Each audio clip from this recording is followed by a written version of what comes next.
Hi, my name is Kevin McDonald, and I'm declaring my independence. Independence from what? Why, negative thoughts and energy, of course. Chief among them, hate, division, and fear. You see, I know that we're all one, and together we can solve any problem, save our planet and each other. Please, join me as we come together as one and choose a better way to be. So now, let's begin with my independence report.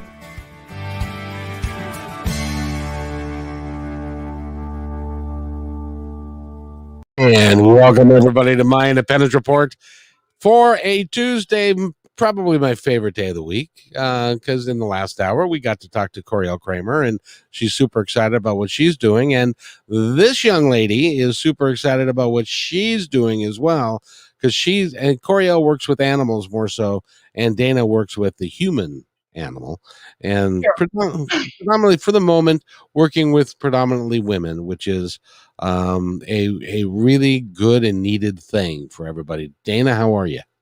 Good, doing amazing today. Good. Well, you look amazing. You look amazing every day, and you're doing some extraordinary work. Tell us what you're doing, because time is running out. Time is of the essence. You got to hurry, folks. It's coming right up. So tell us what you're doing. So I have launched a group coaching course for women called Y.O.U, and it is all about the path to truly embodying empowerment, and really gaining the freedom of mind so that we can take full advantage of all of the freedoms that we have. Basically, our world has opened up to us as women that we can own bank accounts, sign for homes, have any job, be lawyers, doctors, Olympic gold medalists. It has really opened up in so many ways for us. And there's so many women that have gone before us paving that trail.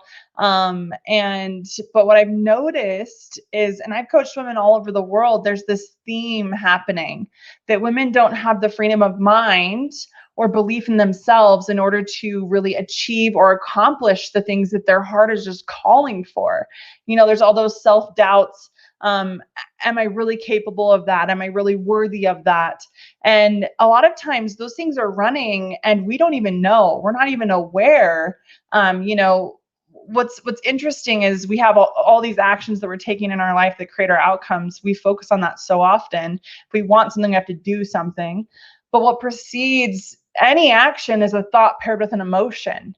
And if you're not aware, really what's driving the show is your emotions and your thoughts. And those, the majority of the time, especially when you're not really consciously aware of it, they're old programs and ideas, things we've been taught, things from our childhood, things from generations and cultural programming. And so to really free yourself from those things so that you can fully align with that which you came here to do, that's what the foundation of that is, what Reclaim You is about. So tell me, why do women want to step out and be more than what their inherent roles used to be? I mean, what's the matter with being a homemaker and raising the kids and doing all that? Why do you want to change women's roles and make them different?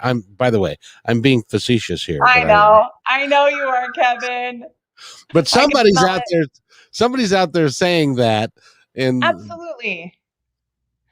And really what it comes down to is there's nothing wrong with that role. There's nothing wrong if somebody genuinely wants to choose into that role, and that is the greatest fulfillment of the measure of their creation, which so many, especially here in Utah, that's a very common thing that a lot of women feel that. It's when we default to that because of what we've been taught, trained, and educated by our parents and their parents and religion and culture and society. And it's not real choice when you choose in by default. And what I mean by that is I really think in every aspect, the things we choose into, we really deserve to ask ourselves, what if I didn't do that? What if I wasn't barefoot and pregnant and the woman that took care of the house. And what if I wasn't that typical woman? What would it mean about me as a woman? What are my greatest fears if I completely let that role go, out of my I have to? And because it's the attachment to it that keeps us with a lack of true agency and choice, keeps us really boxed. And so what it does is it says all women have to be this way, you have to show up in this way in order to be a good woman, and those things are very limiting. And really, if we can step into this space of, okay, working through those judgments we'd have of ourselves, if we let that go, then we can step into real choice and more balance. Because I do believe, even for me, motherhood is one piece of the pie of one of the roles that I play. It's not who I am, it's a role that I choose to play, and I choose to play it on purpose the way that I do right now, by conscious choice. And so I also know that there's these other parts of me that are really important and just my whole soul is calling to fulfill, um, that I've opened up to and chosen into because I've let go of those old ideas and cultural programming.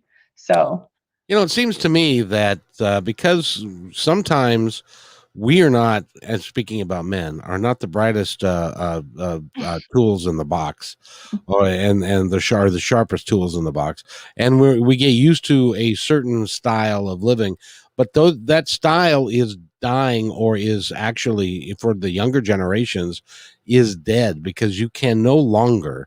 I was looking at real estate just the other day, and mhm, and you can no longer pay for a mortgage and have the wife stay at home.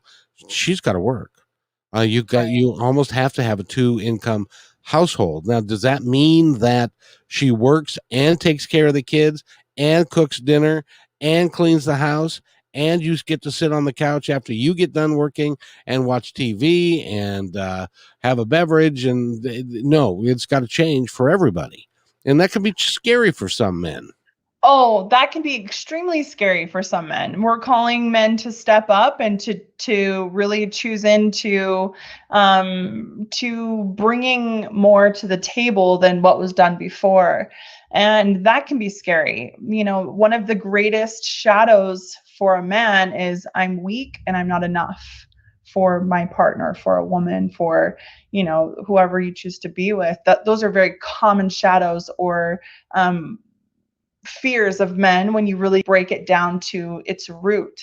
And so what I want to say to this that I believe is really important that women can fall into is we can often point our finger at men need to change this, and men have to change this, and they're showing up this way and no more. And we really deserve to take back our power and say, how did I participate in creating this? What role did I play in creating this reality of I do everything. I work, I take care of the kids, I cook, I clean, I do everything, and my husband plays this role, which is kind of an older paradigm of go to work, come home, and relax, and those kinds of things. And there's everywhere in between. Not every man is that way, and there's lots of incredible men who are really stepping up out there. So I want to give credit there. But as a woman, we cannot waste our time pointing fingers saying they need to change, because then you're placing your power in someone else's hands. We really deserve to do the healing within us. And a lot of women that I've worked with, at its root, there's a lot of I don't matter, my feelings don't matter. There's a lot of I don't deserve it. There's a lot of cultural programming of that was a woman's place way back when, and that is how you earned your place in a family while the husband made the money. And it's a way of earning worthiness, of earning your place and role. And we deserve to let go of the old paradigm of earning and step into our rightful place of deserving and worthiness just as is. So you know one of the one of the most interesting things to me is that there are that in that old paradigm there are people that would say, okay, she goes to work, gets up, gets the kids ready for school, then she goes to work, then she comes home, she cooks dinner for the kids and for the husband, she cleans up the dinner and gets it all done. Her day begins at 6 or 7 in the morning, doesn't end till 7 or 8 at night or 9 o'clock at night when the kids go to bed. And oh, by the way, the now husband is regenerated and he wants some private, personal time and attention, and Right. it becomes just one more chore to Right. do that because you are so damn tired by the end of the day you can't see Yeah. straight. And then you got this guy coming at you saying, "Hey, baby, come Hey, here." I want some. Yeah, I want some of your energy. Give me some of that. yeah. So my advice to guys is chip in, do your Yeah. part, then relax together and have a good time. Yeah, I think regular conversations about how you can support each other, regular conversations about what you could use as support and feeding of your bucket, not only in a family dynamic but personally, those are healthy conversations. And at the end of the day, you, whoever you is, the man or the woman, you get to stay in your power with it, um because it's two sides. You get to first know your needs, know what you desire and support and help, and second communicate it, and then also be willing to support the other, be willing to step up and to learn new skills in supporting the other person. And really at its most basic root, you're responsible for your buckets. You're responsible to be filled. I remember in my own previous marriage having so many of these conversations, so many regular conversations about, hey, here's what I could use in support, and here's what I could use in connection with you, and then what do you need? And uh, there was a lot. The response often was, I don't know what I need. I don't know. And I really, at this point, to me, I don't know is an unacceptable answer. It doesn't get to be a part of, it's like, then give me a possibility and let's try it out and see. And that's where I'm at, is like, you get to learn how to speak up for what you want. And if you don't know, let's try some things out and see. Um, and then vice versa, at the end of the day, that what would happen after these conversations for me. And I think this is really important because it's important to stay in our power, that somebody else's ability to feed us or not. To me, if you, it's a double-edged sword a bit, because you can be in that place where it's like, you have to do this in order for me to be filled, but that too is rendering you powerless to their energy and what they need. And so finding creative ways, I was able to find really creative ways when I was feeling so empty and so alone, in my marriage, feeling unseen. I actually started writing letters to God, and um, every day, and I asked from the divine to fill me up with love, to fill me up with those things that I was feeling were missing or were empty, as I mourned this loss, and as I mourned this is the reality of where my marriage is at. And it was beautiful. I mean, as I opened up the ability to receive that love, I felt it in the trees. I felt it in the birds. I felt it, some days I'd be like, hey, God, today, through people, I would love to feel your love today.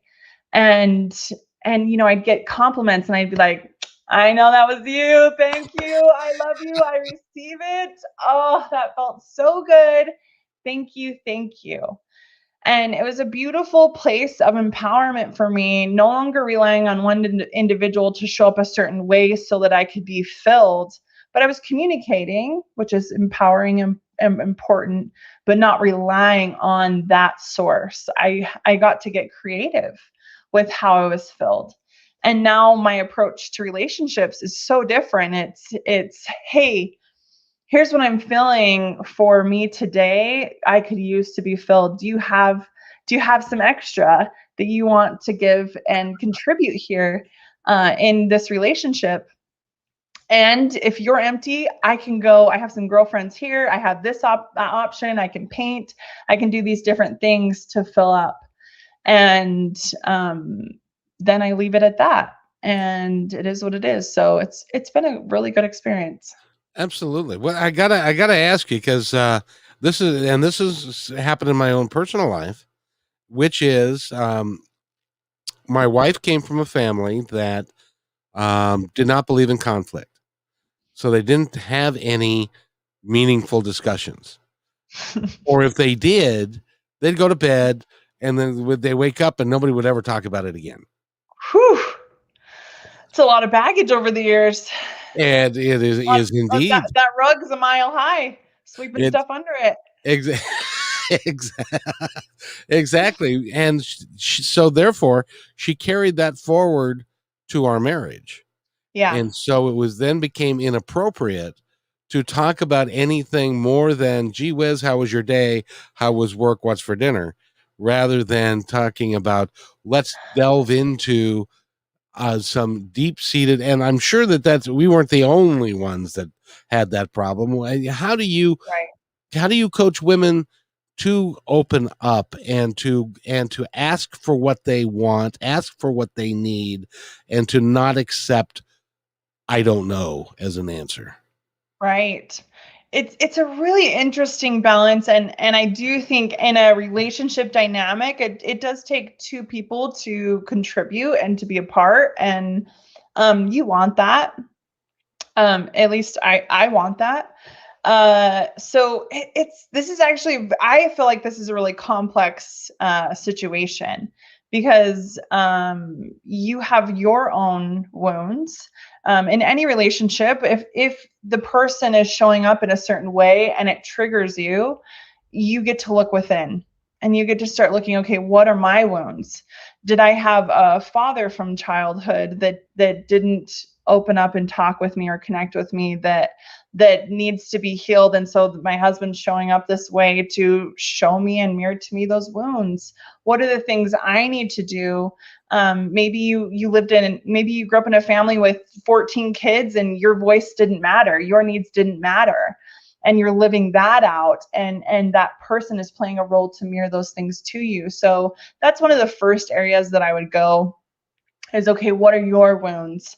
Where is it coming from? And then what are you learning? And then what can you do to step into your power? And in this dynamic, one thing I really love to teach women is first to be aware of their emotions, to be aware of where you're at, and to take full responsibility and accountability for your own experience and emotions. What I'm noticing is a lot of men and women who've been blamed, they've had a lot of blame, or control, where it's like, oh, you've triggered me and you need to change. If they have a lot of baggage from that in their life, this is where we get the term the bitchy wife, right? um Gee, the haven't heard bitchy that before. Yeah, the bitchy wife is really a lack of accountability and understanding of one's own emotions and where they're coming from. And then a lack of understanding of how to speak up and ask for your needs in love and with full responsibility and accountability. So the dynamic there then would be, as you're having that conversation and asking for your needs, you're checking in. Where are you at? Are you feeling like you don't matter? Are you feeling like you're not worthy of that as you're asking for it? That will make a difference. With the askings, your heart's not aligned with your askings. And so getting in that place where your heart's aligned is powerful. And then when you're asking and you're aligned, knowing you're worthy and deserving, and you matter and you deserve to ask for that, then comes, the man or the partner that then gets to choose in or not. And it gets complex there, because some choose in and some don't, and there's nothing we can really do besides just our own inner work. We can't control another person. We can speak up and ask and do our inner work. And to me, that's where time frames really become a big deal, because 16 years of these kinds of interactions was, I think, a little too long for me personally. if I would have known how to check in and known what I needed, and a little more clearly what I needed, and given myself permission to say, you know what, this relationship is no longer serving me. If I would have been able to give myself the freedom to say that a little bit earlier, I think I probably would have. So Absolutely. Well, I don't it's know. interesting. Go ahead. Does that answer the question? Well, I don't. yeah, but and actually, what it did is it triggered for me, um, and I'd forgotten about this part. Um, that my dad worked a lot, and he was a great provider, but he worked a lot. So when he was Mhm. home, he didn't want to deal with the kids. So the Yeah. two most most common interactions I had with my father when I was a kid was, "Don't talk back, young man," and Mm, "Go to your room." yeah. Because he wanted peace, he wanted Right. quiet, and I wanted Right. to know why. And so Right.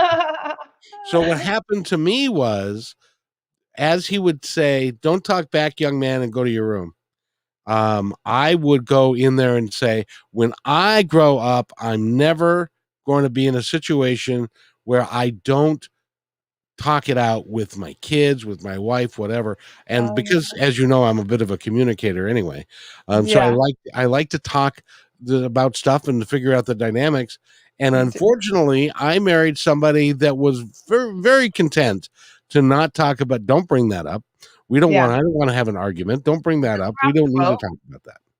nope, that's uncomfortable. I don't want to be uncomfortable. Exactly. And so And consequently, yeah, that's how it worked. yeah, and the most fascinating part about it, Kevin, is everything that grows and is beautiful has uncomfortable moments and aspects, you know? It's like the butterfly in the cocoon, turning into goo. That's probably really uncomfortable. Turning into goo and then restructuring and then having to break out of the cocoon. There's a level of discomfort. The seed that's in complete darkness and has to break out to grow, all of those things, if you really look at it too, and this has been my personal experience when I have relationships that go through challenges and we have this commitment to see it through, to return to love until we see it through, and to talk it out all along the way. Um, it is incredible the depth, the roots that come into that relationship when you're Yes. willing to do that. And that's one of the things that I love about coaching is it puts people in that place of power to understand why they're showing up the way that they do, their past hurts, how to heal from them, and then how to communicate with love and kindness, but empowered at the same time. And that is so fulfilling, so fulfilling. I mean, when I coach couples that are both on board, it is some of the most, like, my most favorite sessions are when two come together and they're like, yes, I take full accountability and responsibility. We're going to communicate like this. Let's move forward. And they just thrive because they know how to address conflict by taking full responsibility and accountability and speaking up in love and kindness. It's powerful. And sometimes you just need somebody from the outside to Oh, look at your relationship and then to call a spade a spade. yes. My youngest son and his wife, they were having a very rocky time, and I would continually say, "You guys need counseling. You need to Yeah. go talk to somebody." Well, the last time I talked to him was 3 weeks ago now. He Yeah. was like, I said, "Something's different. Mm, Something's different between with you and Nikki. What's going on?" And mhm. he said, "Well, we're seeing a counselor. Right? Finally bit the bullet, and we're going to see a counselor, and it's giving us insights, and actually was giving him insights into his own behavior that he didn't see." Right, right. And this is the power of coaching. This is the power of having somebody outside looking in, is sometimes we're just so in our stories and so in our stuff that it's hard to even see. It's hard to even, take an outside fresh perspective because we've been in it for so long and this is what we're used to and we don't know how to see otherwise. And so there's so much power in having somebody outside looking in. And it's why I still have a coach that I pay every single month that's helping me expand and grow to my next level. I wholeheartedly believe that we all deserve that in our life. And we can go through phases. You don't always have to be on it. But really, to consistently move, the universe will give you opportunities or challenges that will put you in a space where you're going to need someone like that. I believe every person will go through the dark night of the soul, that space where there's a struggle happening, whether with life, with work circumstances, relationships. We're here to grow and expand. We're not here to stay same. We're not here to have, all of our life to be just this storybook. I think movies, when it comes to relationships, movies have set us up for really poor expectations about relationships. They Relationships aren't a happily ever after all the time. That's not the reality. If we can go into relationship understanding, I'm going to get triggered. I'm going to be pushed to my limits. This person in my life is going to know more about me than any other person, hopefully, on the planet. And th're going to mirror to me my wounds. If we went into relationships knowing that and empowered with tools of what to do about it, can you imagine how different our world would be? It'd be so different. We're born into this world with this innate desire to connect with people. And so to me, we're born with that need, with that desire. So this is one of the most important areas that we could be really learning and empowering ourselves in. Can I tell you something? You and I have been working together doing these shows for I don't know 5 or 6 months now, and you are blossoming like a rose. The energy that you are exuding now is so positive, and it is really stunning. And I Thank think that's the you. right word. It really is stunning to see the Thank growth you. that you, and not that you didn't have that always, but you are able to communicate it now and put it in a way that is really understand that people can understand, and your empathy and caring for the other humans that you're working with is so incredible, that you cry sometimes because of the needs that you feel that of other people need from you and stuff. But you are dynamic, and Thank you. let's talk about Reclaim You again, because that is coming up. It's when's it starting exactly? Next week, September 2nd. Holy crap! Thursday, September 2nd. You better hurry. Um, Yes. so I did have a Yes. question for you. Now, if somebody listens to this in a month or three Yeah. weeks, do they have Yeah. to wait till January for the next one, or can they come in a couple of weeks late?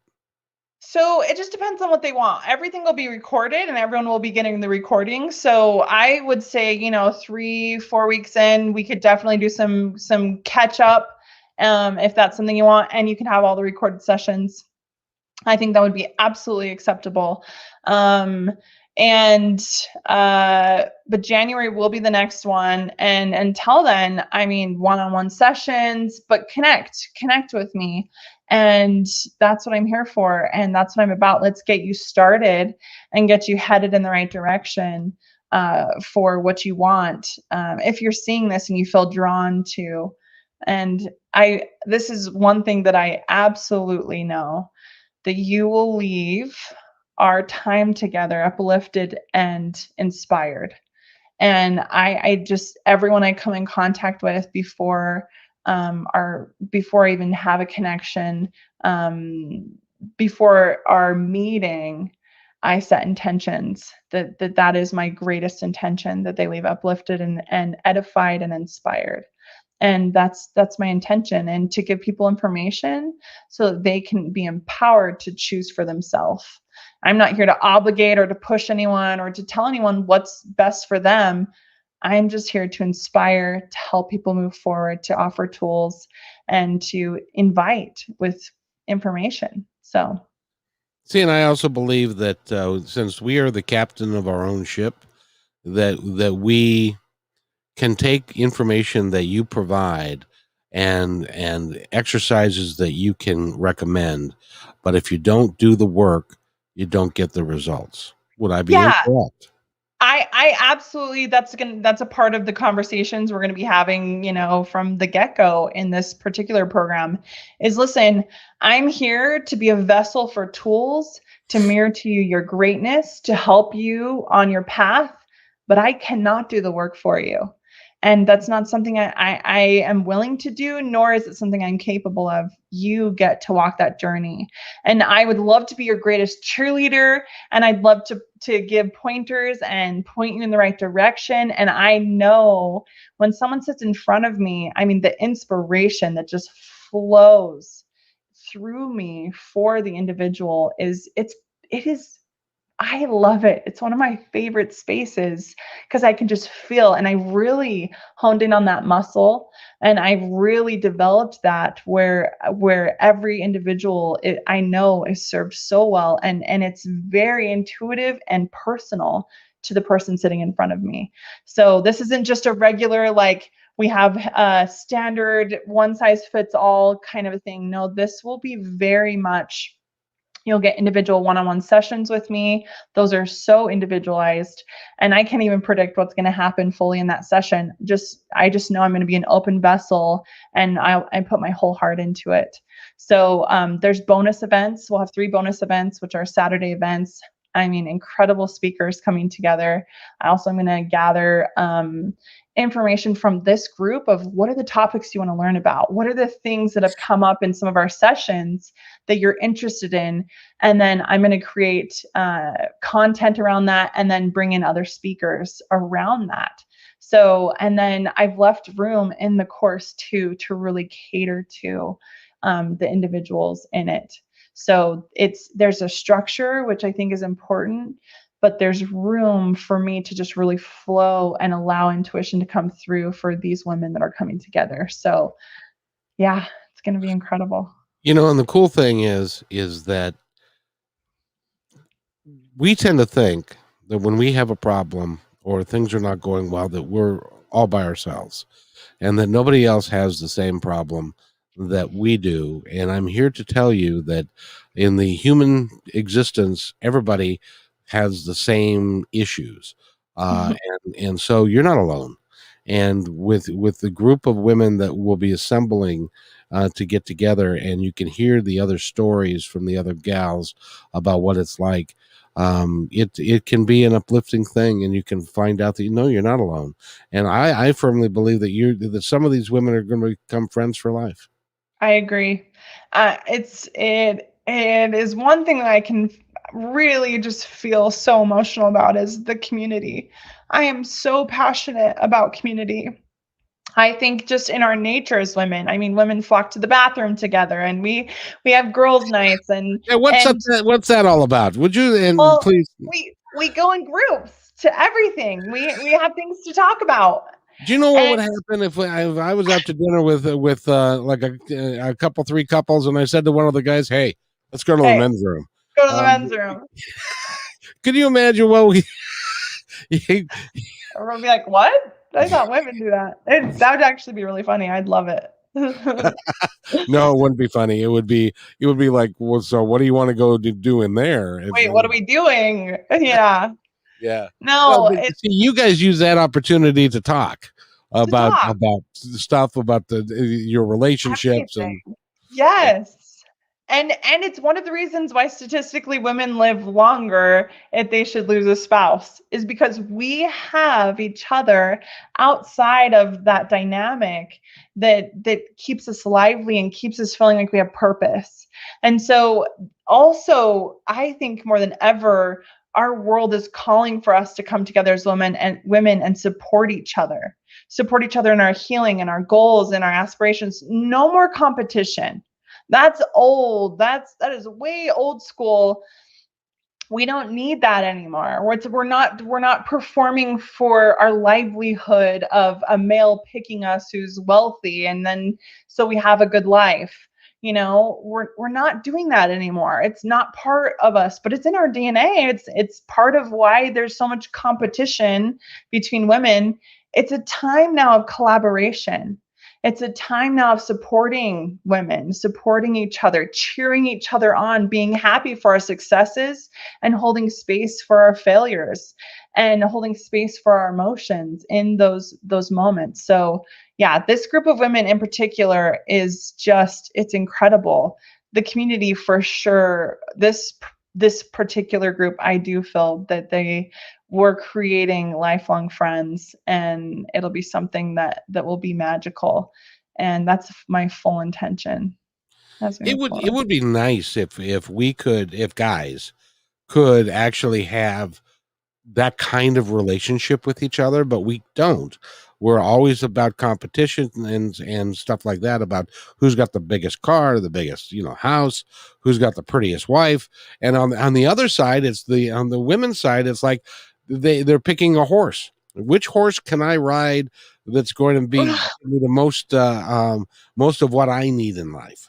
Right, right, So right. it's a really weird dynamic that I we have. know, and we're shifting out of those things, and as women, we can be the trailblazers as we heal, as we work through our old programming that we've been carrying, because we participated in that dynamic. We participated in men thinking that I'm a trophy wife, and then that means something about me as a woman. If I'm a trophy wife, then that means that I'm good enough as a woman. It's like we need to stop participating in that way. No, my body and how I show up, and my personality and blah blah blah, the list can go on, means nothing about your worth as a man. Nothing. It means nothing about how good you are as a man. You don't earn this. That's not what it's about anymore. No, you claim your own worthiness as a man, and then you're matched with a woman vibrationally. You're matched with a woman who believes in her worthiness. And that is a healthy relationship. That is a beautiful space to be entering into a relationship. Why are so many men scared of that? It's because at the root, we're talking about emotional things. And men have so many cultural things around emotions that they get to work through. And they have a hard time even understanding emotions, because they reject that part of themselves, and emotion is weakness. But if they can embrace the emotional part of themselves, become aware of their emotions and how they're driving, and let go of those old things. It's a humility, saying, you know what, this part of me, this emotional part of me, deserves to be seen and heard. And what's beautiful, just in the last, I would say, 3 to 5 years, I've actually coached many men who are willing and are addressing that, who are willing to say, oh yeah, these are my emotions on that, and to be vulnerable and real with it. With me as a coach, as a woman, it's been, I mean, it's, to me, we deserve as women, when a man opens up and shares emotionally, shares his heart, ooh, that deserves to be respected. That deserves to be sacred. That deserves to be applauded as brave and courageous. It really does. By all of us women, we deserve to mirror that to them. We deserve to say, that's strong. That is strong as a man. For you to embrace all those parts of you, because you have parts of you that are strong and fiery, and the masculine, but you also have these other parts of you deserve to embrace too. And it starts with us as women believing that our emotions are strong, that in it, when we're emotional, we allow ourselves to feel. When another woman feels, we applaud her for her courage and bravery to feel fully those things in the time and place that's beautiful and safe and appropriate. There are beautiful things, and what's the word? There are beautiful agreements we deserve to make with ourselves about our emotions, because those are really intimate parts of ourselves. I don't just go sharing and blabbing everything on everyone. I don't believe that that's the most healthy way, but there's a healthy way to go about it. So it starts with us. Starts with us. What's really interesting about that is that the dynamic of relationships between men and women, especially in the courting phase and that kind of thing, is like we perceive that a woman wants their man to be strong, vibrant, rich, and but mostly emotionally unavailable. Right. Because that's how we're so strong that we don't need emotions. We're tough. We can do anything we want and Yeah. stuff. And but the truth is, what women want is a partner that can be emotional with them as well. I would think. Yeah. Yeah. I mean, this is why most women will put that in the words. I want a man that's kind, that will connect, that is a good communicator, all of those things. I hear that those are on, oh, I would say 98% of every woman that I've talked to about her list of what she wants, that's on there. And those are all synonyms of a man who's connected and can communicate with those things. And they're just mirroring to us, a man who's emotionally unavailable, just mirroring to us our own wounds about emotions that we carry as women. Really, that's my belief. And is they're mirroring to us and showing us that we don't accept those parts of ourselves all the time. And I've been studying this for 12 years, and I even have a hard time sometimes when emotions come up and I am triggered in a moment and somebody can see it all, and I don't feel ready to be sharing all. I'm in a relationship with somebody that I don't even have to say a thing and he can feel it and he knows, and he's like, "What's going on?" And I'm like, "I don't want you to see it yet. I'm not ready." And I still have things that I'm working on, from my own wounds there. And I'm not perfect, but I'm very aware. I'm very aware of, okay, I know what's going on here and I know why. And it's okay. I'm working. I'm working towards and working on it. And two, that's why you've seen me blossom, because I've been working at all of this, Kevin. It's been beautiful. Well, I imagine it's a little irritating when because you're very expressive. You have a Very. very expressive face, and you can see into your soul through your eyes. And Yes. and when somebody looks at I you think. and says, "What's going on in there?" You're I'm like, like, "Damn it! I don't. I want to hide this for now." I don't want to right now. But I do, but I don't, but I do. That's what goes on inside me, because it's actually, especially male, when males, because I have wounds from childhood, that I'm still continuing to heal. When males see it, it's really hard. And when females that don't respect emotion see it, it's hard too. That's actually, it's worse, because there's some harsh judgments, because they're carrying their own judgments about emotions. So, and I came highly emotional. And you know what? One of the most brilliant things that Brene Brown ever said that was freeing for me, and she's said so many great things. And if you don't know her, look her up. Brene Brown, Brene Brown. She's a vulnerability researcher, and she studies emotions and vulnerability and connection. And she said, you cannot selectively numb emotions. You cannot. No. And what that means is, everyone talks to me and they're like, "You're such a passionate person. And I love that. And I want to be that." And I say, well, then you get to be willing to experience deep guilt and shame and unworthiness. You get to be willing to experience those things, not get lost in the story of it, but experience those human emotions and not numb those painful negative emotions. When you embrace those, when I started giving myself permission to feel those, my passion went through the roof. I mean, I was born pretty passionate and pretty lively.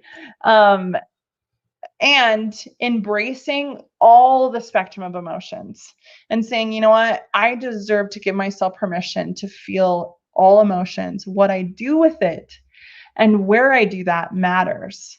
And that's where I created some agreements with myself of what that looks like.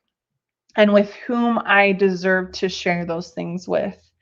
And so, um, yeah, See, we're gonna. that takes quite a little work all by itself, just to Oh, even recognize that. incredible time and mental effort has been put into understanding how I feel and why. And then my whole agreements of where I express that emotion, where it comes out, and with whom I share. That's been trial and error over the years. And it's been beautiful, and it is one of the things that's going to be in the group coaching that I will dive deep into, because women are emotional. It is a feminine thing, emotions. Men are emotional too. But as women, we deserve to embrace those parts of us. And we deserve to make agreements with ourselves, with who deserves to be in that space with us. And we deserve to make agreements with ourselves of where we're willing to. And sometimes things will pop up, and I've learned how to shelf things in my mind, and all of those things take great practice. And that's why I've created this course, because I want to create a space for women to practice these things, to really strengthen these muscles. Just like if you want to get strong in the gym, you have to go and you have to lift weights and practice and do those things. Same thing with emotional intelligence and emotional practice. You get to practice these things regularly and to be aware regularly to gain these strengths. And it is worth it. It is so worth it. I mean, it has put me in such a place of self-empowerment. I can't even begin to describe, like, this is where a lot of confidence comes from for me. Just the self-confidence and the ability to move through, especially as a highly emotional woman. I am so empowered knowing these things about myself, knowing my emotions, knowing how to move through them, taking responsibility and accountability, that it puts me in a space of thriving often. And I love it. I just You want know, to share and it with everyone. absolutely, and you are. You're doing a darn fine job of it too. If Thank you you. want to find out all about Dana Parker, you can go look at some of our past episodes. I'm not gonna. We're not gonna run through your history today because it's not necessary. So you can go back and look at that. But I will tell you that it is unique and it is difficult, and you are um, your intestinal fortitude is to do what you've done has been nothing short of amazing, and it continues to evolve in a way that you didn't even expect, because I know that a couple of weeks ago you had a great time with your mom and your in-laws and former in-laws and that kind of thing, that and you never expected that to come full circle, and it has. Right. And so Right. that's just awesome, Dana. And Yeah. again, we're starting on September 2nd. Yep. And how do they get a hold of you, my friend? Innerworldmovement.com is a great place to get a hold of me. Kevin, also, I believe that flyer. Are you able to place the flyer or a link to that on It is actually on the I believe it is on the YouTube channel, and it'll also Okay, be here because your picture's on it, and the flyer is there. Is that what you're talking about? perfect. Yeah, Yeah. perfect. Yep, the flyer. So the flyer also has the website and my phone number too. So those are great ways to get a hold of me, especially because we're in the final week. I'm solidifying the group this week, and so I'd love to hear from you. It would be such an honor to serve, to help, uplift, and to offer tools and the wisdom that I've learned along the way that has really supported me in stepping to my into my power as a woman. So. Now, speaking of which, now are you going to have the opportunity to be? Well, no, the 31st is next Tuesday, and so Mhm. you can be here next Tuesday. Yeah. Yep. Cool, because she can be here, and so if you want to talk to her, you can give us a comment, and figure out what you can do, and you can start it right away. So Yeah. now's a great time, because you're I going to would be love really busy in this next week and a half. Yeah. It's gonna be beautiful. I'm thrilled. And her name again is Dana Parker. Go to innerworldmovement.com. That'll give you all the information that you need. And you can then talk to her about joining the 12, 13, 14. It's going to be a moving number a little bit, Yeah. but it's not going to be a class of 300. No. You get personal opportunities to talk with Dana and the other ladies and Yep. form permanent bonds. I Yeah. think It'll be a very intimate, beautiful space. and no men are allowed in this one. I sense, but unless you have one or two, which might be an interesting conversation. It could. It could. For now, just women. Anything you'd like to add before we go, Dana Parker? Um, I think a call to women and men that now really is the time to look inward, start getting lovingly curious and asking yourself questions, looking at your patterns, why you do what you do, and to really wake up and reclaim your power as an individual in your life. Really reclaim your power to be a conscious creator of your life. And, our world is really expanding into that in so many ways. And if you want support, it would be an honor to serve and to help, and I'd love it, and I receive it, and I welcome it wholeheartedly. So if you're watching this, if you see this, please reach out and let's find a way to connect. There's so many ways to connect and to really learn and grow and expand. So step into that for yourself. If it's not me, look, be set those intentions that you're going to find what's the next best step for you to expand and grow. That's what our world is calling for. That's why there's so much change happening, is we have some inner things that we need to change and evolve and grow in, and it's really calling for us to do so. So step into it. So now, if you're listening to this on either the podcast or YouTube, and you're wondering why you came across this channel and you came across this episode, I can tell you why. It's because it is your soul, your higher self is calling you to do the work, and I can tell you that Dana is. I can't think of a more heartfelt and perfect person to do this, because she legitimately, honestly cares a ton. So much. So we appreciate that. And so go to innerworldmovement.com and find out more about her and stuff like that. And also go to past podcasts or Yeah. the YouTube channel and review some of her information. It truly is remarkable. Dana, thank you.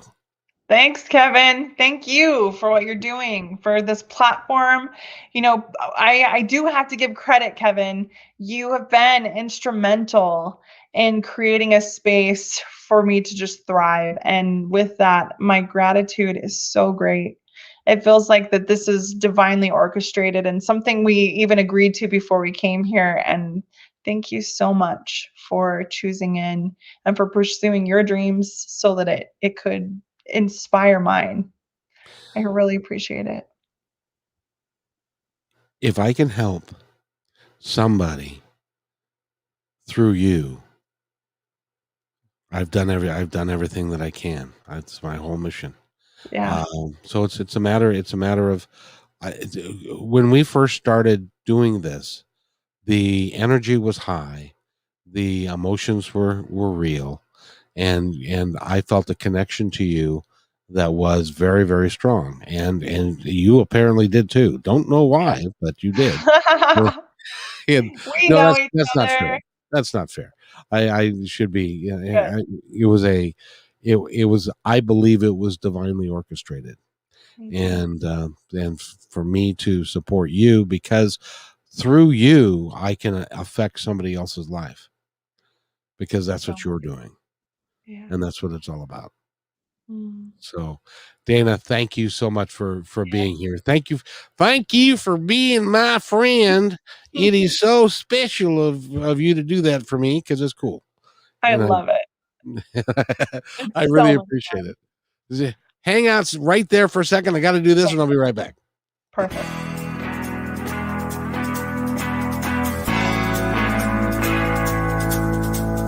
Hey, and thanks for listening to this episode all the way to the end. Hey, pretty cool. Hey, don't forget to follow us so you can receive regular updates and new posts. And remember, take care of each other because each other's all we've got. See you next time on My Independence Report.